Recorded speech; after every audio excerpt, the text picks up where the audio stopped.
The reveal has come and gone, videos are out, reflections are made, so I wanted to take some time to sort of review the past few days and give some more thoughts now that we've had time to digest everything. There's been a lot of conflicting opinions about what Bungie should have revealed at the big event. Should they cater to the current fans or try to pull in new people? Should they talk about brand new stuff being added to the game or try to give an overview of everything? Depends on what Bungie was going for, but it seems like they did a little bit of both. Been seeing a lot of talk of Destiny 2 being more like Destiny 1.5, not a full sequel, it's just a big expansion. The game looks the exact same and it plays the exact same, looks like an expansion. We'll start with the UI. Just seen a lot of stuff like, I thought this was Destiny 1, the UI hasn't changed at all, yada yada. Just for fun, I wanted to take a look at something like Uncharted's UI through the first 3 games, which probably isn't a fair comparison, but it's the first thing I thought of. Uncharted 1, 2, 3. Pretty much the same default gameplay UI. Why did they do that? Well, probably because it worked.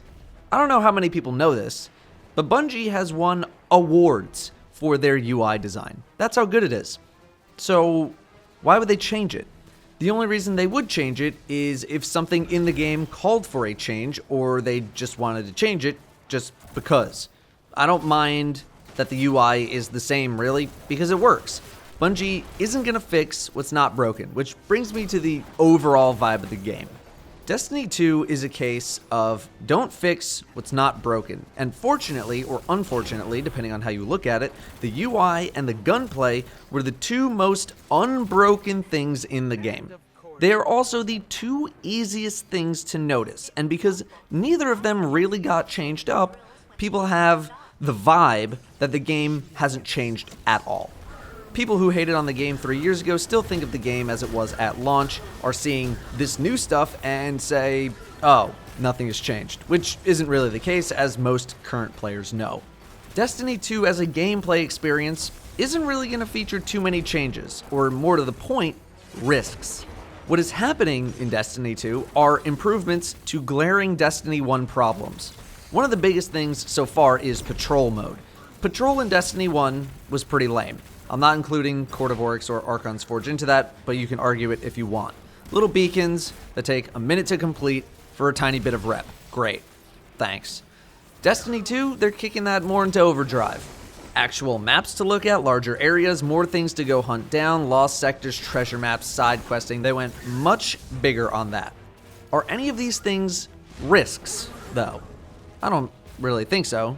These things have been done before in other games. We're just finally getting them in Destiny. Guided games, ways for solo players to, at the least, find a group to play with without having to look on the internet, and at the best, find a way to get a new clan so that they don't need to use guided games anymore. It seeks to solve one of the big problems of Destiny 1, people unable to find groups to play the best PvE content in the game. Is this a risk? I don't really think so. It's sort of like an LFG system put into the game. And these are only the things that we know about so far.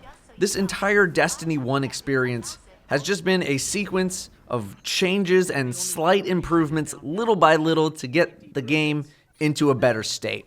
Destiny 1 fixed small things, and Destiny 2 is going to try and fix big things. And hopefully, somewhere in Destiny 2's lifespan, it won't have to be about fixing things. It can be about taking risks or doing things a little bit differently, whatever that might entail. And I will continue to stay hopeful. There are some things that I am disappointed about, though. 30 FPS on console is a huge bummer. If you missed why it's not 60 FPS, Luke Smith essentially says that with all this stuff that they have going on in the background, the CPU on something like a PS4 Pro just could not handle 60 FPS. And me not knowing anything about how anything like that works, it sounds plausible. Destiny is not built like a standard single-player experience. There's what I assume to be a lot more things happening in the background. They opted for a 4K resolution experience instead because the GPU is strong enough to handle that, and to be fair, the game does look gorgeous. I don't think they're necessarily lying about 60 FPS and the lack of ability to do it. You know, I've seen some comments like, oh, they're just lazy, they're not trying hard enough, etc., etc. First of all, one would think that if they could do 60 FPS on console, that they would. Could they tone back on particle effects? Sure. Is that alone going to do it? Probably not. And they're probably going to be sacrificing some things that they don't want to sacrifice in order to get to that mark. And we don't know how far off they are from that 60 FPS mark. So they might have to sacrifice a whole lot of stuff that would impact the gameplay experience. Again, I know nothing, absolutely nothing, about development, so I'm willing to take their word for it. Developers themselves are not out to actively screw us, the community. The people sitting at their desks, programming away for 10 hours a day, they want what is best for the game, if anything, to continue having a job, at the very minimum. If they could make it work, I'm sure they would have.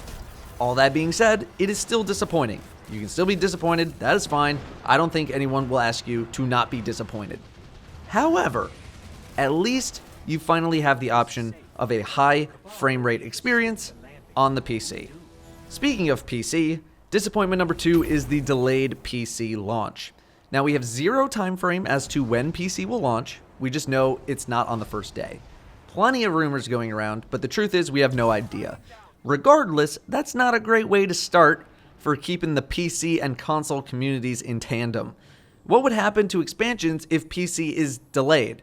Do they get the expansions later as well? I think something like that would be awful for the game. There's a reason why Xbox and PlayStation at the least got expansions at the same time. This is a wait and see situation though.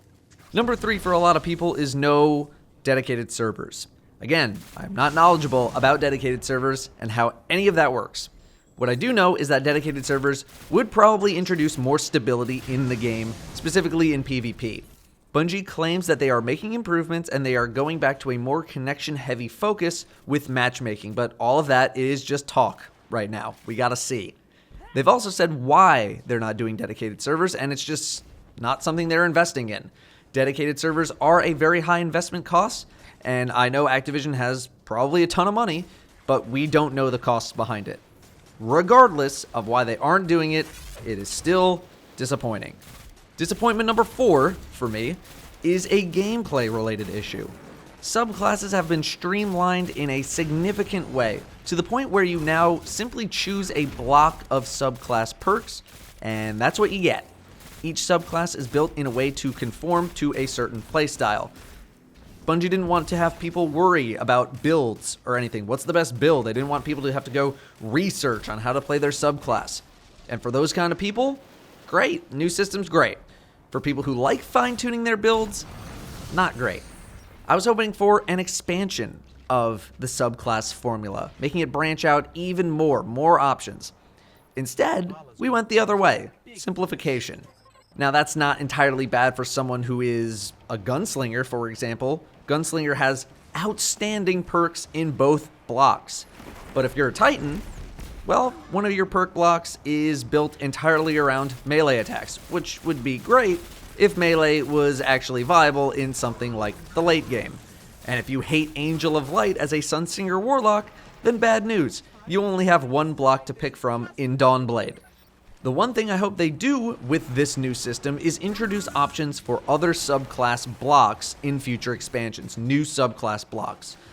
And sure, most of the time you tend to sit with 1 or 2 builds anyway. It's not like there's 10 builds for every single subclass that works.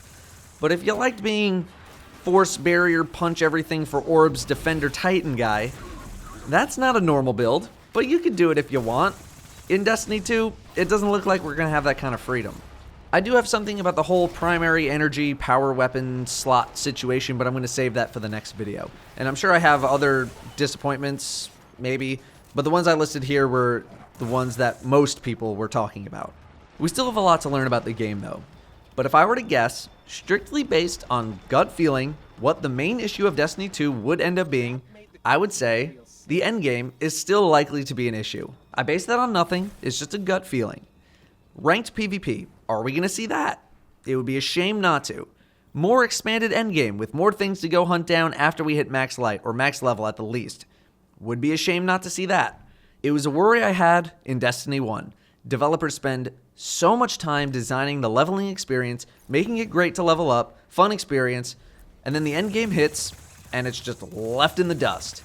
I know why they do it though. It's because Most players, the average player, gets to that point, they finish the story, they finish leveling, they finish all the little solo stuff, and then they're just done. So why bother making more stuff for them if they're not going to go play it? I get it. It doesn't make it any less frustrating, though, for the people who do stick around. And sure, the end game in Destiny 1 right now is great, but we're not going to have 4 raids at launch. Just 1 raid, to me, doesn't cut it as the end game. But I know I'm not the target demo. I know that they're not going to make that much, but at this point, I'll take whatever bones they throw at us. I know this video seemed pretty doom and gloom, and that's not to say that I have no faith in Destiny 2 or Destiny 2 is going to suck or whatever else. I am very excited for Destiny 2. The reveal event was super hyped, and everyone seemed really excited. I'm just trying to keep things in perspective. I'm trying not to overhype, but I am really hyped either way, as a gamer who enjoys the Destiny experience. If you were not convinced by what you saw at the gameplay reveal, then continue to not pre-order the game. I do not blame you for not being convinced, because what I got to record and show people is basically what I get to record every single time I go to an event. Strike and PvP. And to most people, the Strike experience seemed the same, which it almost was, but the PvP did get changed, and I think people will be maybe less frustrated by Destiny 2 PvP compared to Destiny 1. Again, I have no reason to believe that Destiny 2 will be any worse than Destiny 1, especially comparing their launches. I have no reason to believe that there will be significant changes to the core gameplay of Destiny. If you liked Destiny 1 and you want more, Destiny 2 is probably going to give it to you. Bungie has steadily been increasing the quality of the game over the years, and here's hoping Destiny 2 is a nice chunk of improvement as well. Thank you all very much for watching. I'll see you next time.